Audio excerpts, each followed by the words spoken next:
beberapa platform emas pun ada juga ya yang nggak memiliki izinnya sebenarnya. Kayaknya sih ada ya, cuma gua nggak usah inilah, nggak usah sampaikan lah. Mungkin masih ada atau misalkan mereka berproses gitu. Terus juga regulasi ini kan mempengaruhi bisnis itu sendiri juga, Zud. Jadi misalkan nanti ada tambahan pajak atau apa gitu yang mempengaruhi harga-harga, jadinya investornya agak berkurang nih, investor kita nih ya, nasabah nih agak berkurang untuk beli emas digital, itu juga nanti bisa berpengaruh. Halo Moviners, dimanapun berada, berjumpa lagi bersama saya Zudi dan Henry Pratomo. Oke, kali ini kita akan membahas ini ya, hal yang seru ya terkait dengan emas gitu ya. Nah, kemarin kan sempat diskusi terkait gimana sih aman apa enggak kita beli emas digital, kita beli emas fisik gitu kan. Nah, sekarang itu kita akan bahas terkait dengan resiko tersembunyi dari emas digital. Nah, itu gimana tuh ya? Mungkin aku akan membahas dari yang pertama itu kan biasanya kan kalau digital nggak mungkin gitu ya. Kita beli tanpa melalui sebuah website atau platform gitu ya. Pasti secara nggak langsung mau fitness belinya lewat platform. Nah, yang pertama berarti kita akan bahas tentang resiko di platformnya itu ya, Om Henry ya. Itu betul. Gimana itu ya? Aku juga khawatir ya kalau misalnya katakanlah aku sebagai pengguna platform biru atau hijau atau dan lainnya gitu. Tiba-tiba itu terjadi apa-apa, terjadi sesuatu nah, gitu mungkin ya. Boleh diceritakan nih biar kita waspada gitu ya. Ini salah satu bahasan yang cukup menarik nih, Zud, karena ini banyak banget ya yang suka ditanyain dan banyak banget komentar-komentar netizen ya yang suka kok di kolom komentar gue tuh. Gue kan suka ada di TikTok, di YouTube kayak gitu ya. Selalu bilang jangan beli emas digital resikonya gede, itu kan gak aman segala macam. Nah, di sini kita mau ngupas nih apa aja sih resiko tersembunyi ya. Jadi gue ini salah satu orang yang masih pro, Zud, pro yang untuk emas digital. Pakai digital. Ya. Oke. Jadi ini bukan berarti gue menjelekkan ya, tapi gue mengedukasi lah supaya orang-orang paham dan mereka tahu nih batasan-batasan untuk penggunaannya seperti apa kayak gitu. Nah, resiko yang pertama itu ada di resiko platformnya nih, Zud.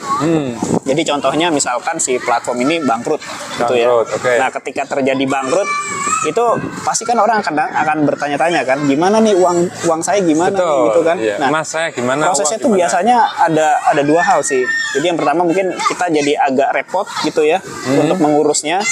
Dan yang kedua mungkin kalau ada platform yang tidak bertanggung jawab, dia akan hilang begitu aja gitu. Nah, makanya untuk memilih emas digital itu kita penting banget melihat latar belakang perusahaannya, dari PT-nya PT apa, terus biasanya kan ada juga yang dia udah dari naungan grup besar misalkan gitu ya, grup apa gitu ya, grup besar. Jadi itu dia memiliki resiko yang lebih kecil lah dibandingkan dengan PT-PT yang kita baru dengar nih kayak gitu. Jadi biasanya kalau kita misal perusahaannya bangkrut nih, kalau dia yang bertanggung jawab, dia akan menghubungi nasabahnya.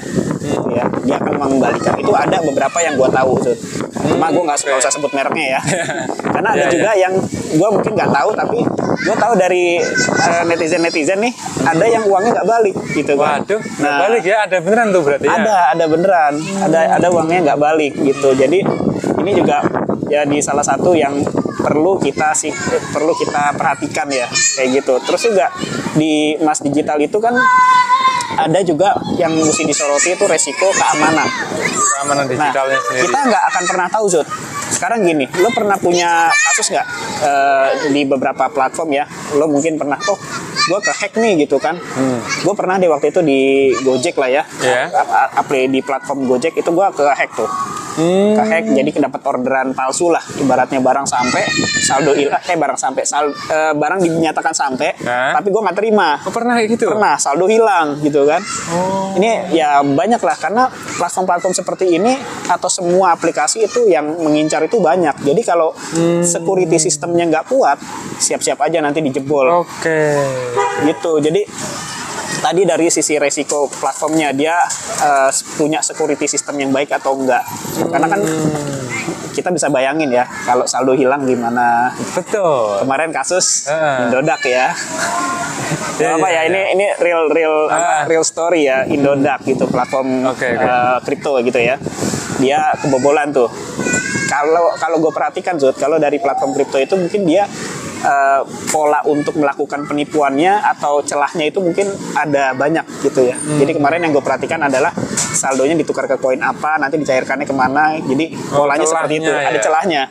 Oke, terus gimana ya Om Hendri ya? Kalau kita kan tadi kaitannya sama yang umum ya platformnya, mendeteksi ini bagus enggaknya. Tadi kan oke lah ya, dari sisi perusahaan kan bisa ditelusurin gitu ya, ini gimana bagus apa enggak. Tapi kan yang namanya platform kan tadi ya Om Hendri sebutkan bisa saja ke hack itu, terus gimana ya milihnya ya biar kita merasa aman gitu.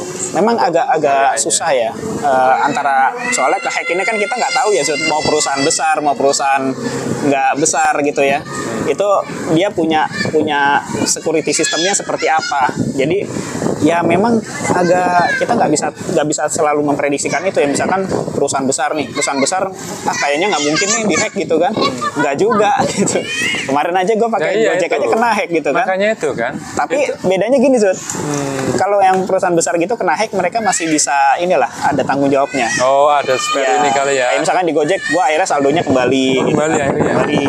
Terus juga beberapa hal di perusahaan Mas Digital waktu itu juga ada yang pernah kasus di fitur transfer emasnya gitu ya. Yaitu mau nggak mau perusahaannya kalau dia bertanggung jawab pasti akan kembali. Oh, oke, berarti memang kuncinya salah satunya adalah di perusahaan besar gitu. Perusahaan besar lah, minimal dia punya dana untuk mengembalikan kerugian nasabah. Oh, oke. Nah, itu yang mau fitness berarti ya itu tadi memang semua platform ataupun ya tadi ya kita punya platform ya kita spesifikasi di situ memang ada ini resikonya. Tapi kalau misalnya dari perusahaan besar itu paling enggak dia mungkin ada niatan untuk mengembalikan ya jika seandainya terjadi sebuah hal yang enggak diinginkan. Oke.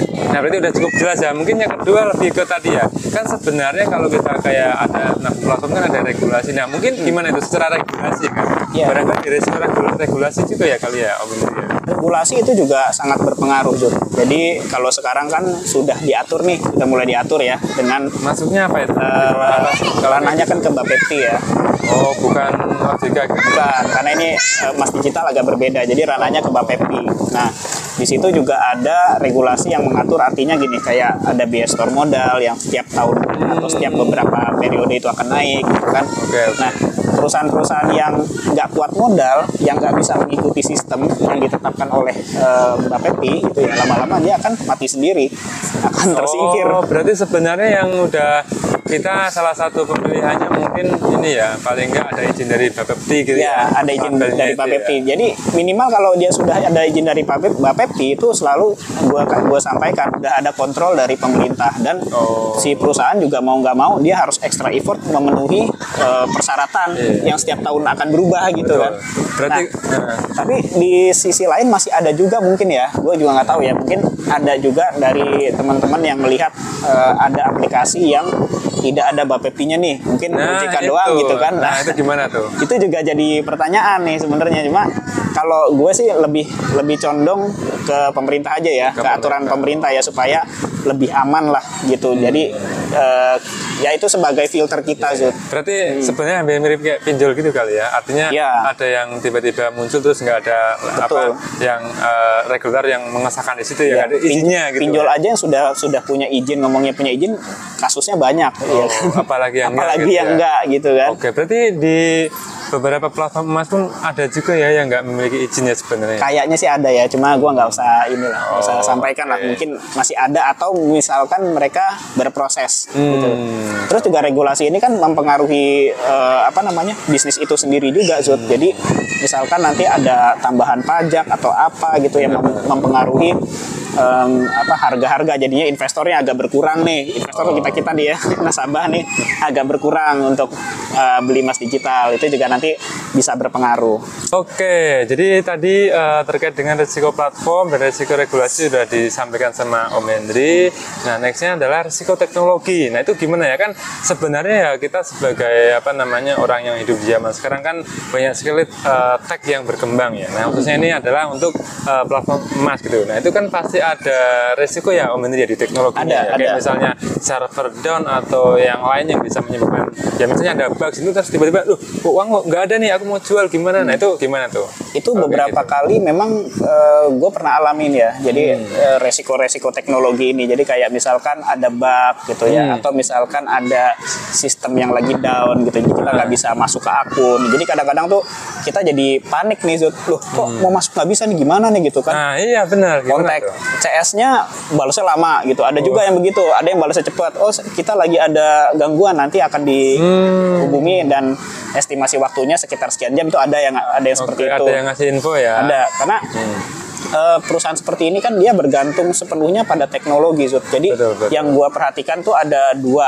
Yang pertama itu ada yang mereka sistem IP-nya mungkin masih pakai vendor gitu ya. Atau ada yang dia punya sendiri dari karyawannya sendiri lah ya yang mengerjakan. Nah, ini biasanya ada beberapa bug yang terjadi. Misalkan kayak bug transaksi, bug ketika kita mau jual kayak gitu suka macet, akses akunnya macet. Nah, itu ya memang resikonya seperti itu, tapi ada juga platform yang sudah membereskan nih semua itu ya, jadi udah rapi lah, itu akan lebih nyaman kita gunakan. Oke, jadi kembali lagi ya, kalau kita mikirnya ke masalah capability dari teknologinya tadi, balik lagi ke masalah nama perusahaannya ya. Nama perusahaan sama ininya, Zut, pelayanannya, customer service-nya. Kalau customer service-nya bagus, dia biasanya akan responnya lebih cepat ya, responsif lah gitu. Jadi nggak akan membiarkan customernya tuh kebingungan gitu lama gitu. Penting banget masih respon dari CS-nya gitu. Minimal ada respon dari CS-nya kayak gitu. Nah, ini mungkin lanjut lagi ke masalah tadi ya. Kan Menteri sempat bilang masalah mau jual, kemudian mau beli, ngadat gitu ya. Nah, ini mungkin ada lagi resiko terkait likuiditas. Misalnya mau jual, ternyata ini batas minimumnya ada, batas maksimum aja kan. Wah, ini aku harusnya mau jual bisa untung sekian nih, ternyata loh kok dibatasin gitu. Itu bisa juga berarti ya kayak gitu. Ini salah satu hal yang menarik terkait dengan likuiditas ya. Jadi dulu itu sebelum ada aturan dari Bapepti itu belum ada tuh kayak gitu. Jadi misalkan nih, gue punya saldo 100 juta, 200 juta, atau bahkan sampai 1 miliar. Mau tarik hari itu juga bisa. Bisa dulu? Bisa. Itu langsung masuk ke rekening itu? Iya, langsung masuk ke rekening. Nah, tapi sekarang itu udah ada batasannya nih. Kayak gitu. Ya, setahu gue sih sekarang batasannya itu rata nih semua emas digital. Itu batas untuk dia tarik per harinya 100 juta. Maksimal 100 juta. Jadi kalau kita, bayangin aja kalau kita punya saldo 2 miliar, 3 miliar, gimana tuh? 20 hari gitu Iya, makanya 20 hari atau mungkin konfirmasi kayak di bank ya. Di bank kan biasanya kita kalau mau ngambil uang dalam jumlah banyak kan konfirmasi dulu ya, isi form dulu ya kayak gitu. Sama juga nih ya? Mungkin sama. Gitu. Kalau dulu itu berarti bebas ya sampai, karena belum ada aturannya. Itu pun juga tergantung dari si perusahaannya gitu kan. Sanggup nggak dia seperti itu? Tiba-tiba ada yang cairin 1 miliar gitu kan. Iya. Soalnya kalau misalnya kita katakanlah ke pasar atau ke yang konvensi kan, ya udah mau beli jual 500 gram misalnya gitu ya. Kalau ada ya ada udah gitu kan sebenarnya kan. Ada. Atau kehantam gitu ya. Jadi batasannya 100, terus ada juga yang menerapkan proses pencairan. Jadi ada yang mencairnya real time, ada yang cairnya 2 sampai 3 hari kerja. Berarti agak rugi ya. Artinya kalau misalnya tadi kan ada biaya lain gitu ya ketika kita mau cair gitu. Jual ya. Kalau jual sih nggak ada biaya sih. Nggak ada ya. Nggak ada, ya paling rugi waktu gitu ya. Misalnya ini darurat banget kan, orang bilangnya kan emas itu liquid. Gitu ya, gampang. Hari ini mau cair juga. Ini nggak bisa nih, urgent nih, darurat nih, harus punya uang 500 juta mas harus 5 hari. Jadi baru tahu nih aku. Jadi gini, jadi kalau kita mau mencairkan udah tahu nih batasnya 100 juta. Berarti kalau kita mau lebih dari itu kita harus prepare jauh-jauh hari. Misalkan kita udah tahu nih seminggu lagi kita butuh uang 500 juta gitu kan. Kita udah konfirmasi seminggu sebelumnya minimal ya. Jadi nggak akan terjadi misalkan kehambat gitu kan. Nanti kita jadi butuhnya kapan jadi telat kayak gitu. Betul. Oke, nah ini penting ya berarti ya, harus wawasan baru ya terkait dengan nabung emas digital. Oke ya, jadi menarik banget ya terkait dengan likuiditas. Nah mungkin terakhir itu kayak apa ya, kita itu ibaratnya kayak main game gitu ya. Itu kan kayak tergantung. Nah ini sama kita nabung emas gitu, tiba-tiba tergantung sama platform X gitu. Jadi itu kalau platform X-nya ya tadi yang misalnya L ataupun wah ternyata kok ini nggak bagus nih, kita kayak trauma gitu kali ya. Jadi resiko ketergantungan gimana untuk mengatasi? Pasti ada resiko ketergantungan, apalagi untuk platform yang user interface-nya enak, kan dipakainya gampang, bug-nya sedikit kayak gitu, itu udah pasti kita pasti akan tergantung lah sama kayak aplikasi-aplikasi lain ya, aplikasi transportasi, e-wallet, kita pasti udah mulai tergantung tuh. Nah, ketika kita tergantung, kita udah lupa tuh sama risiko-risiko tadi yang kita sebutin di awal gitu kan. Benar. Kita kan nggak akan pernah tahu tiba-tiba terjadi hal besar. Contoh kayak tadi kita bilang Indodax ya, dia dihack rugi sekian triliun gitu kan. Ya syukur-syukur nggak tahu ya uang nasabahnya ya, mungkin menurut pengakuan mereka masih bisa dikembalikan gitu ya. Tapi kan nggak tahu nanti case di dalamnya seperti apa, karena selain itu juga mungkin gue di dunia teknologi seperti ini ya, itu juga ada beberapa faktor apa ya gue sebutnya ya, mungkin kenakalan orang dalam lah mungkin ya, kalau mau terjadi hack itu sebenarnya dua hal tuh, memang diserang dari luar atau ada gitu ya. ada orang dalam yang nakal gitu, nakal transaksi segala macam itu ya, hal-hal seperti itu bisa. Jadi mungkin sebagai penutup di sesi yang terakhir nih, mungkin gue cuma bisa sampaikan aja kalau untuk pengguna emas digital, kita pertama tuh harus sudah ngerti batasan-batasannya gitu ya. Jadi kalaupun nabung, saran gue lebih banyak di emas fisik aja, di emas digital boleh ada, tapi porsinya aja. Ya, porsinya kita atur aja sesuai dengan batas resiko yang mampu kita tanggung. Jadi ketika terjadi sesuatu, kita nggak terlalu bergantung pada si emas digital ini. Masih ada cadangan, setidaknya nggak rugi-rugi amat. Gitu. Nah, itulah bahasan kita kali ini ya. Jadi sangat menarik sekali ya tadi ya, tentang resiko yang terjadi di emas digital. Nah, ini mungkin kalau misalnya dari Movitness pengen mengajukan tema yang lain, silakan ya komen ya. Dan bahasan kali ini kita cukupkan. Kita jumpa lagi di pembahasan selanjutnya ya. Movit, tempatnya untuk cari ilmu. Dadah. Thank you.